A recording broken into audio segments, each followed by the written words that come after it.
Bangladesh cricket একের পর এক ইতিহাস করছে। দেখেন 2023 সালে যখন ওডিআই বিশ্বকাপ যখন ইন্ডিয়ায় খেলতে গেছিলো তখন শ্রীলঙ্কার বিপক্ষে আপনার অ্যাঞ্জেলো ম্যাথুইজ সে কিন্তু একটা ভুল হেলমেট নিয়ে আসছিলো মাঠে।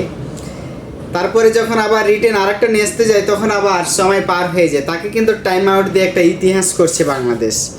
আবার এই যে দেখেন সালমান আগ্গা আপনার মনে ও কিন্তু ভাবছিল না আসলে যে আমাকে আউট করে দিবে, সেটা কিন্তু মেহেদী হাসান মিরাজ।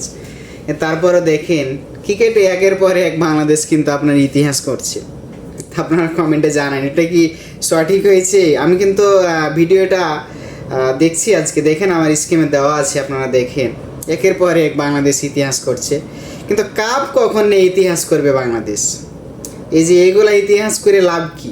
একটা কাপ নিয়ে আসো, জীবনে একটা ট্রফি নিয়ে আসো বাংলাদেশে।